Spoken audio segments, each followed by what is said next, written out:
All right, team, from behind quarantine lines, I come to you today with the latest unemployment numbers, how the fight is going for our frontline healthcare workers, and some other stories, not just from this country, but around the globe. Let's rock it.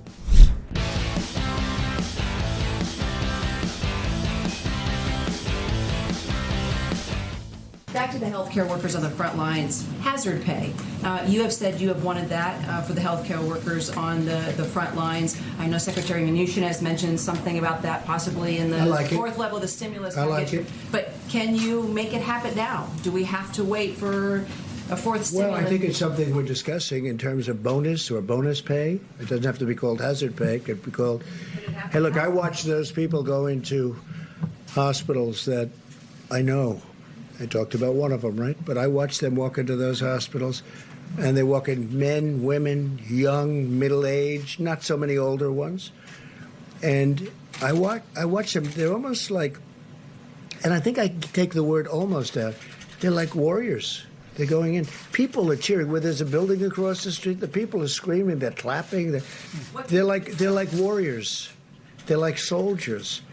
And we're gonna be doing something for them. Welcome to the Buck Sexton Show, everybody. Thank you very much for joining. This has always been, but is certainly now more than ever, the absolute highlight of my day.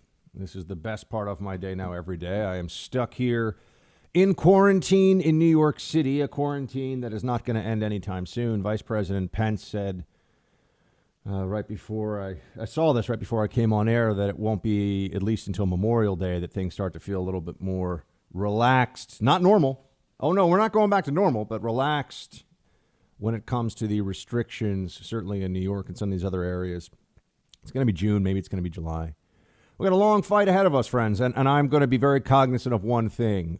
We need to keep our spirits up. We need to keep ourselves engaged in our day-to-day as much as possible. We need to find opportunities for growth, find ways to stay, I don't just mean avoiding the virus, but in general, stay mentally and physically as healthy as we can. We need to lean on each other, be in contact. I am sorry for those of you if I missed. I meant to do a Facebook Live last night. I'm just going to tell you the truth. I fell asleep on the couch with the dog. It happens sometimes. I passed out with Talou. She's a little white bundle of furry snuggles, and sometimes you need some snuggles with your little pup. And so that was what we just passed out on the couch watching Ozark, which I got to tell you also got very weird as a show. It got very weird in this episode. Producer Mark, you're not up on it yet, right? No, I have not started yet. Oof. Is it good? Is it worth it? Oh my God, it's a fantastic show. But this most recent season 3 stuff gets there's one thing that happens. I'm like, they're not really doing that, are they? But they are. So anyway, you got a ways to catch up before that one. So team, I'm going to be cognizant of that because I'm reading through your feedback all the time at night. And producer Mark and I are already talking not just about ways we're going to expand content with doing guests, which we're working on figuring out how to do that well. So we want you to be able to hear everything, but also we are in the phase of now putting together how we're going to put out the Siege of Malta podcast. And then I think after that, we're probably going to do a Battle of Lepanto podcast. And then we'll get to the siege, probably the Siege of Vienna. And then I might move to other battles, other historical things. Someone sent in a fantastic suggestion of a history of the Communist Party. Maybe I'll pull together something, an amateur history of it, or we'll have a true expert, someone who's written a really fantastic book, join us for a long-form interview. I want to do more long-form interviews, but we are hunkering down here in the Freedom Hut. This is going to be the way it is, meaning we're not going to be in our. We've got downtown here. We've got really amazing studios in New York, and we work for the best radio company in the business. Right now, everything's shut down, so we're just doing this as we can. The Freedom Hut now is more than ever feeling like a not just a state of mind, but it's also a state of constant improvisation, which is where we are. And I've been reading your messages, and you're saying, look, I understand things are really depressing. You got to give it to us straight. You got to bring us the facts.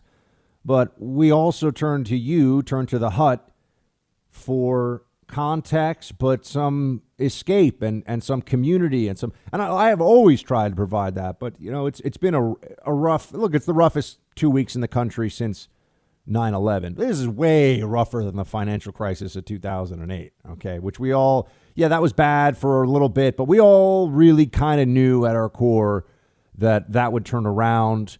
And we also knew that people weren't terrified that they were going to wake up with an awful illness that they might not survive. Right, that's a very different level of concern and fear. So I'm reading all of your comments that come in. Roll call is a fraction of the messages that you send, but we're always reading and trying to get as much context from you as we can, as much of your thoughts as we can.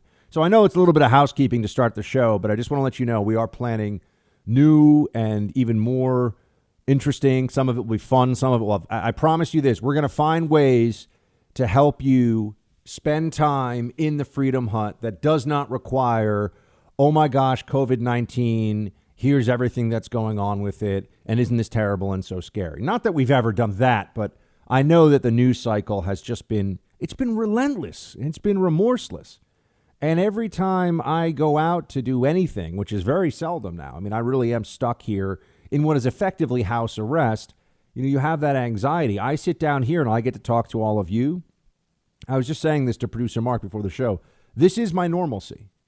It's not the same way we always do it, but this is where I get to be back in the world as I am used to it. Everything outside of this show, everything outside of the Freedom Hut right now is different. More anxiety, more difficulty. There's a lot of things, more risk.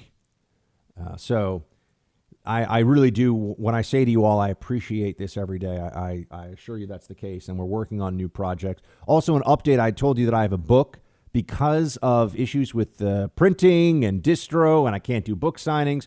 Looks like we're going to release my guide to socialism as an ebook, which means it'll be out even quicker, and hopefully that'll be within the next 4 to 6 weeks. But that way you can just download the ebook. That's what we're looking to do, to try to have printers right now. They're all backed up for obvious reasons. It's not essential, and there's all kinds of stuff. And given how much the world has changed in the last 60 days, I think doing some updates and putting out an ebook would be a better way. So thank you for letting me just take some of your time to do a little bit of a look ahead, the road ahead. History podcasts are going to start happening, and I'm going to crank them out as fast as I can while still maintaining quality and accuracy. We're going to start doing some long form interviews. We'll do more Facebook Lives, just content, as much connectivity with all of you as I can possibly have. That's the plan going forward, and producer Mark and I are all on board for it. All right, so now let's get to the biggest single thing that hit today is the unemployment, the new unemployment claims, and this is scary. There's no way around it. I know I was just saying I don't want everyone to be so overly concerned, although this is a very real circumstance of fear that we are all facing every day. It creates fear. 6.6 million sought jobless benefits last week. That's the big headline today. A week or two ago, I was having real fear that we were heading toward, I shouldn't say fear, concern, that we're heading toward a Great Depression. And I'm reaching out now more than ever. I mean, I have got a lot of time at home. I don't have a lot of time in general because I got to do 4 hours of radio, but I've got a lot of time at home.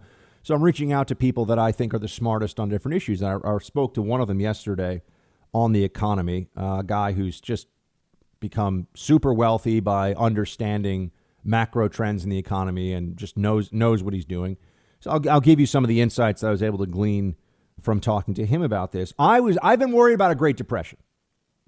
And that has been, I've been recalibrating my assessment here of what we should be, what we are facing, both on the virus side and then on the economic side of things, and trying to establish a proper risk balancing between these two things. For everybody who says if it costs just one life, and this was a mantra you were hearing in the last couple of weeks, if it costs just one life, any amount of money is worth it. We know that that's not how society actually functions. So that's not true. And not even Dr. Fauci and some of the others out there that are still treated with tremendous, still generally treated with tremendous respect on the left for their expertise here. Not even they say we're going to stay locked down forever. So that means that at some point you make a determination, okay, we can start doing things again, and we have to keep an eye on it because you might have a spike of the virus. The more I look at this, and I know people are getting very mad at me, not you, not really from the team, but out there in the world, because I'm just trying to ask questions and question authority, and I'm willing to look at what's going on and say, all right, I understand that there are experts, but I also understand that I'm being told to do things that could not have a more direct impact on me and all the people that matter to me most in the whole world, especially because I'm here in New York. But this is true for all of us now across the country. I want to try to focus less on the situation of New York today because I do think that that's coloring the thinking, not just of those of us here, perhaps more than it should in dealing with this pandemic, but also I think it's coloring the thinking of leadership that are making decisions for the whole country. They see what's going on in New York, and there's a tendency to extrapolate that to the rest of the nation. I think that's clearly a mistake. But there's always a balancing of public safety with economic needs. We know this. This is a constantly occurring phenomenon. And for anyone who says otherwise, then they have to, if they're going to be consistent, they have to explain why we don't do a 2 or 3 month business shutdown or even just social distancing during flu season when tens of thousands of people die. This is worse than the flu. I get it. I'm just trying to establish the principles that we're working with when we have a discussion about this. Right now, if you're willing to ask any questions at all, if you're willing to say, hold on a second, explain to me why we should do this, or explain to me what costs we're willing to bear, you are shouted down, you are yelled at, you are treated like you are a monster.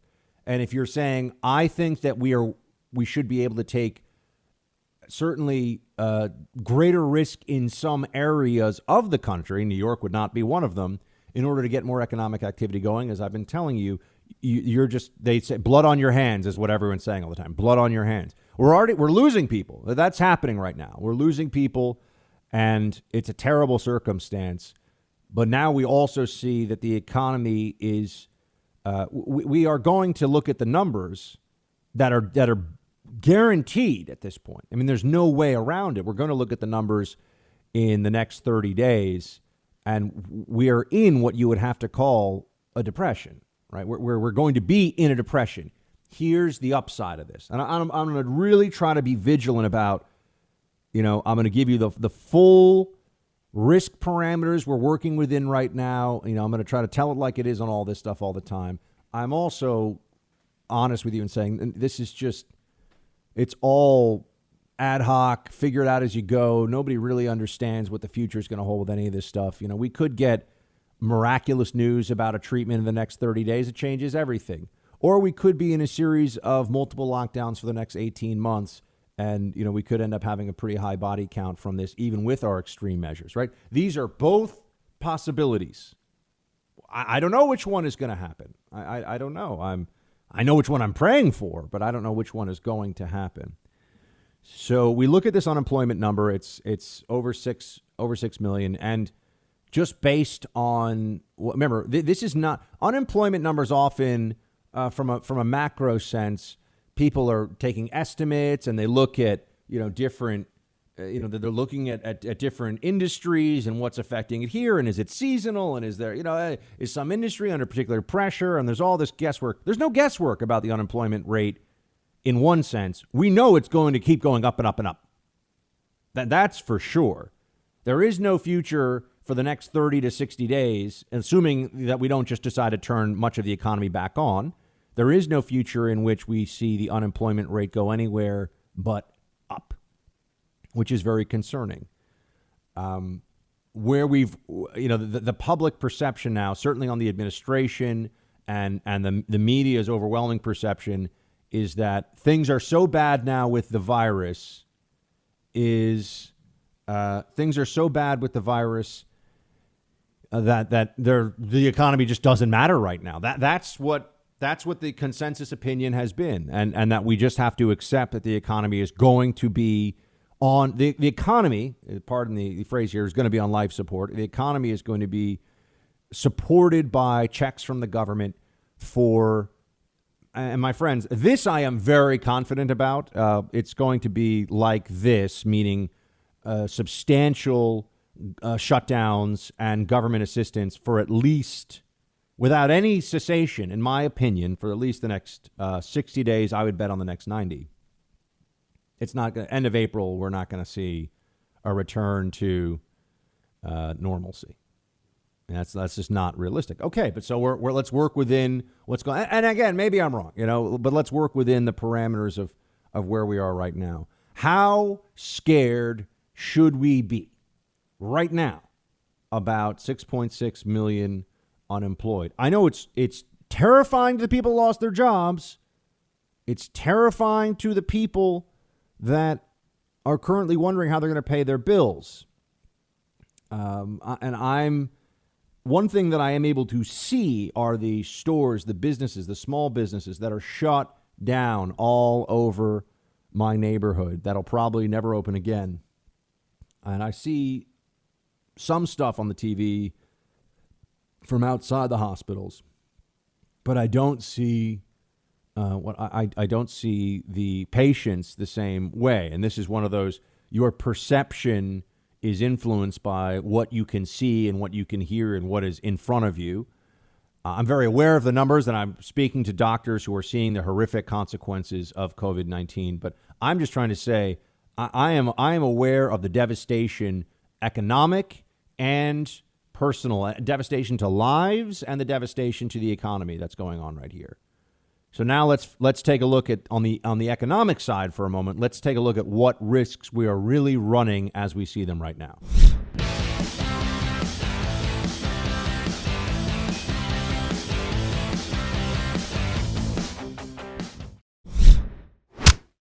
All right, so team, instead of going through the parade of horribles on the economy, remember, I'm separating out the economy from the terrible death toll that's all around me here in New York City, and I'm very aware, and I'm talking to people, and I get this, and it's horrible. Okay, I'm talking about the economy now. I want to try to present you with what the people who are in less, how do I put this properly, who are don't see catastrophe because of this. I'm not saying this is my view. I've already, my view has been that taking this risk with the economy essentially can be a risk to there's a systemic financial risk inherent in all this, and they could essentially crash the American economy, and we can't revive it, and you have a Great Depression, and this country arises.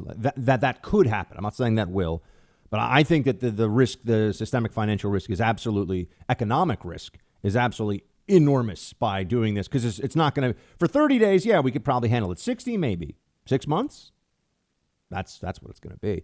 I want to give you, though, what I have been told on the other side of this, and you can come to your own conclusions about where we stand on this.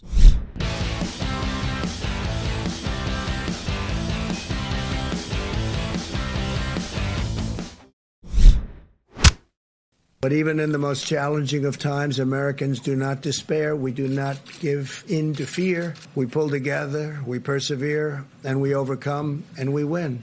This week, every American heart is joined with the people of New York as they continue to bear the brunt of the pandemic. To every New Yorker, please know that we are by your side. I love New York.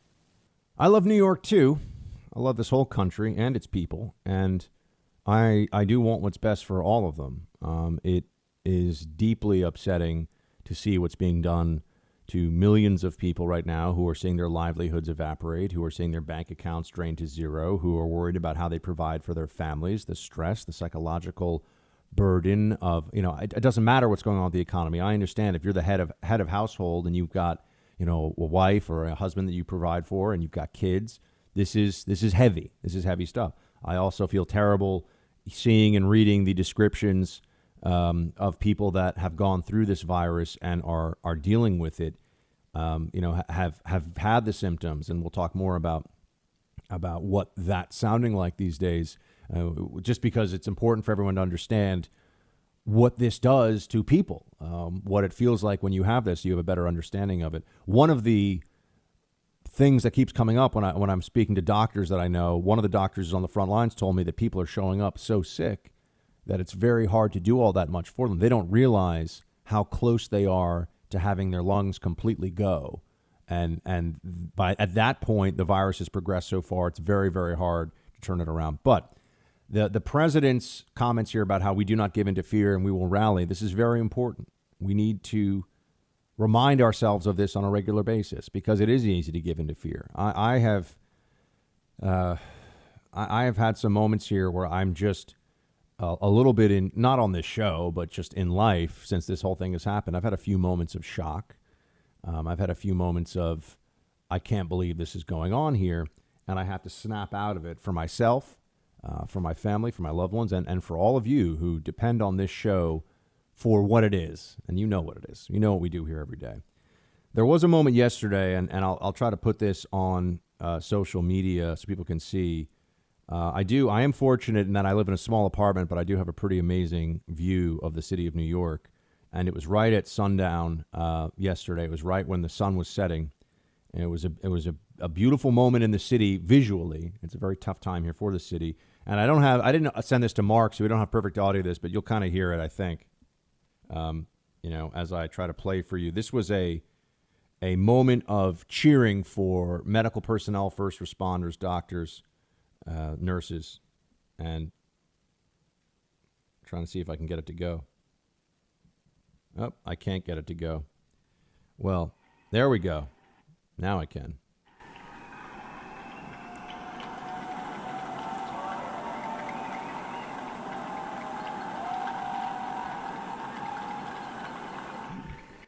That was from my window.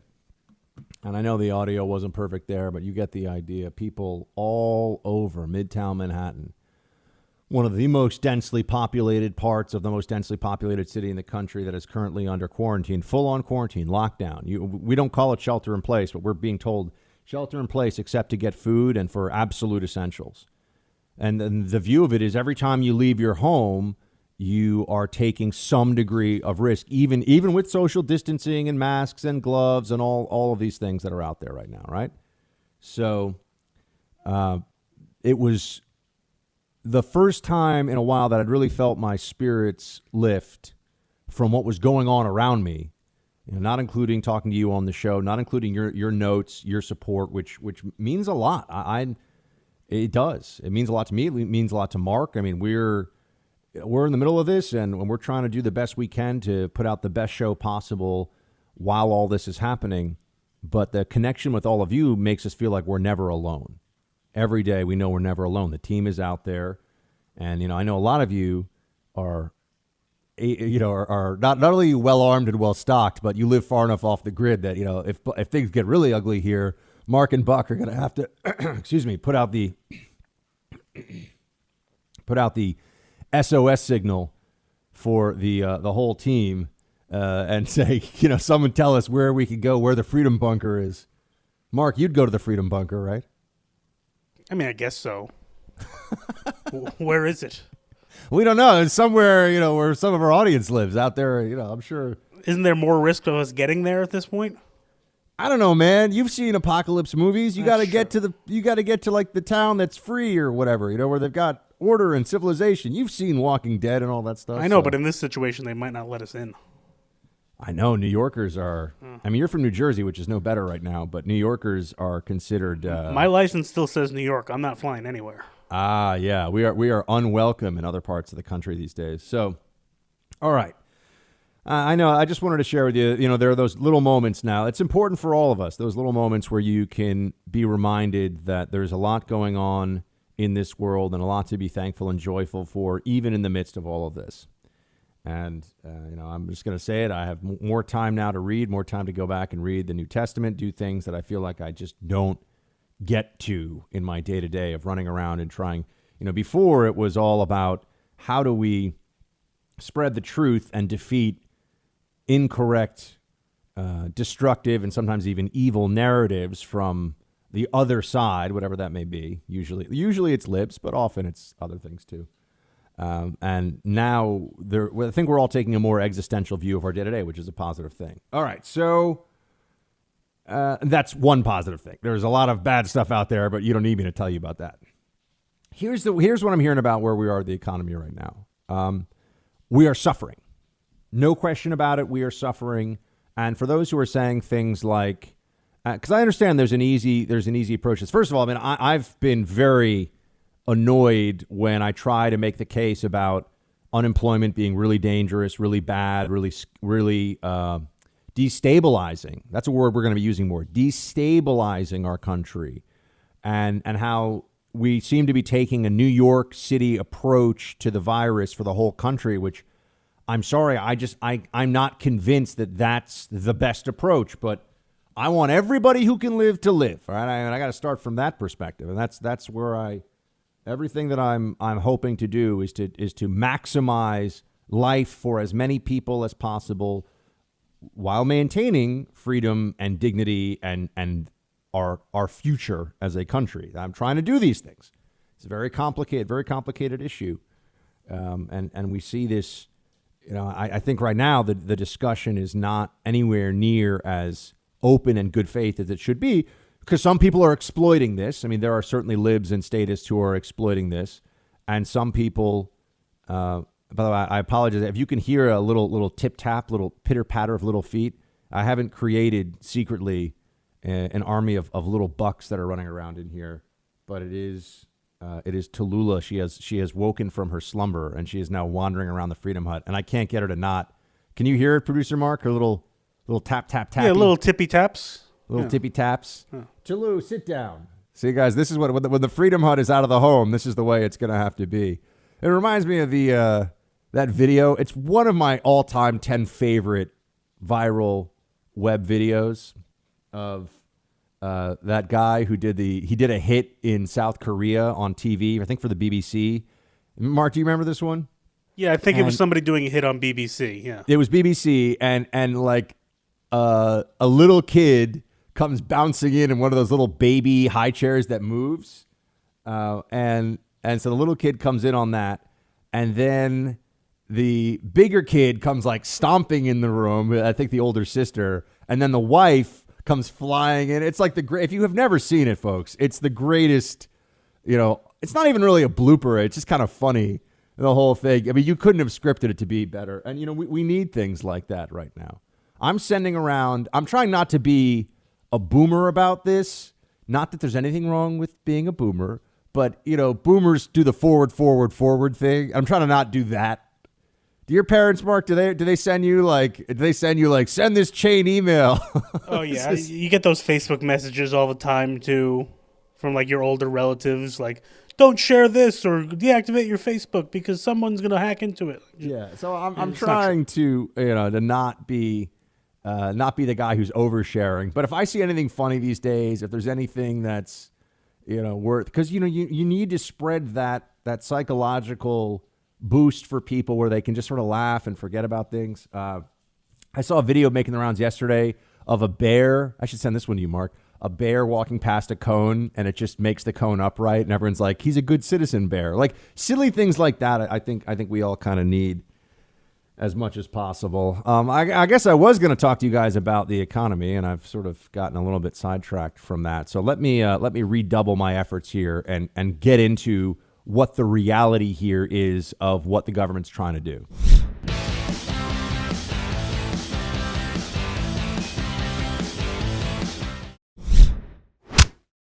Okay, so here is the best case scenario, and I'm not, my friends, I'm not saying this. I've been somebody who, along with a very small handful of people online and on my various platforms and shows, have been saying, we need to rethink how much damage we're willing to do to the economy and for how long. And if you do this, you get called Joseph Stalin, a mass murderer. I'm just like, can we just, I mean, okay, fine. We've all agreed now that lockdown is the way to go, even though I'm going to tell you about the Sweden model later. There's some, what does lockdown really mean and how long? And, you know, there's so much. Just lockdown feels like a knee-jerk response as a term, right? I mean, what does lockdown specifically indicate for different areas? But here's the economic miracle that they think is going to happen. I think it's fair to call it a miracle. I mean, if we get through this and we don't we're going to be in a depression for a few months,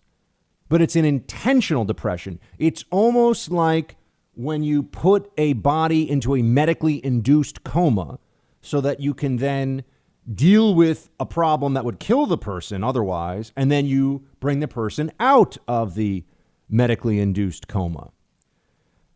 The way this is supposed to work is that the government is going to just keep shoveling money to people. And I don't say that disparagingly. The government should. The government has said you can't do anything. You're not allowed to work.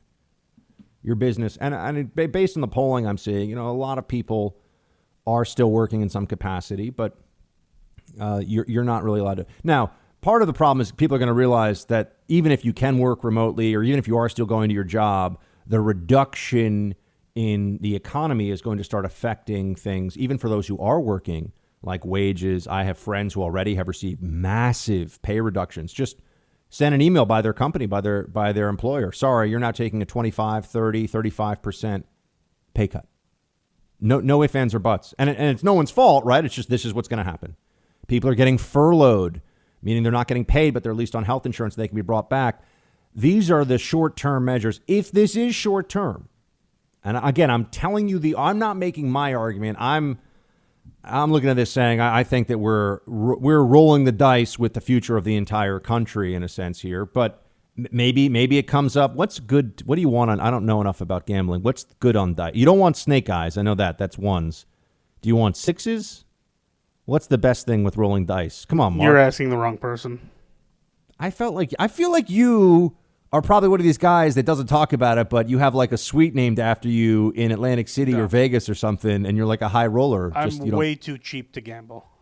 Ah, okay. Well, whatever the good dice number is, I feel like maybe we get that with the economy, and this is what the plan. By the way, please don't be mad at me and write me an email or write me a note saying, "Buck, why do you believe?" I'm not saying I believe them. I'm just telling you what has been explained to me by people who. And I'm not doing a very good job of explaining it today because I'm trying to just not be Mr. Gloom and Doom.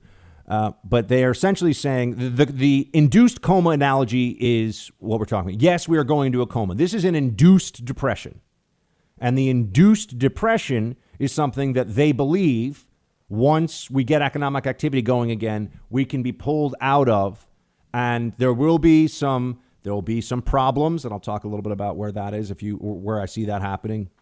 When I say some problems, I mean massive problems, right? It's tough to use the appropriate language here, but we'll come out of this, and what we won't have is a depression that stretches and grinds on and on. And, a big part of the depression, people think of the stock market of 1929 led to the Great Depression. That's not true.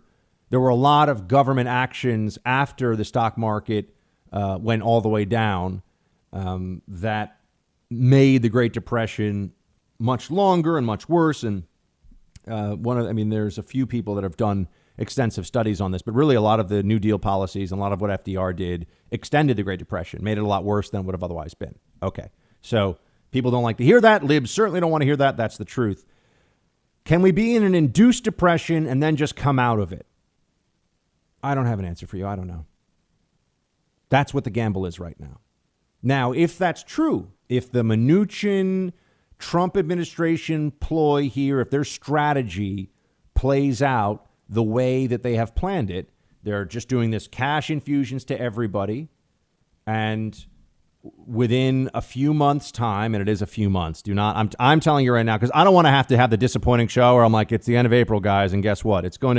We're not going back to work until June at the earliest, in my estimation. Okay. But assuming that they're right, then people they'll be able to endure until that point. Then a lot of people get pulled back into their companies because they've been paid by those companies to not work because the government's giving their employers money to do that. Look, it's a massively complicated. No one's ever done this before. I mean, this is a massively complicated thing. If the Trump administration pulls this off, I would note it is a miracle, and they deserve re-election and then some. So they're thinking that they can bring down all this economic activity. It is horrifically painful and scary and bad, but they're saying the alternative is hundreds of thousands of people dead. This is where you get into these calculations, these massive societal calculations, these these very tough choices that are being made by the government and by individuals, how much risk they'll take personally. But if they are right, this then comes back online and we get growth happening pretty quickly, and there'll be some stop-start and there'll be some problems, and but effectively they will freeze and then unfreeze the economy. And there's a lot that comes with that. Will they try this again in the future? I think the answer is yes. Will they say it about the pandemic? But I think there also may be pushes for the environment, for the Green New Deal. We need to shut down this or that for a while. We need to not drive cars for a month. But this is down the line. Let's first get past the horrific pandemic virus. That is the best case scenario from the other side. That is what they're telling you. I leave it to you right now to mull over whether you think that's even a better than 50-50 chance of being true.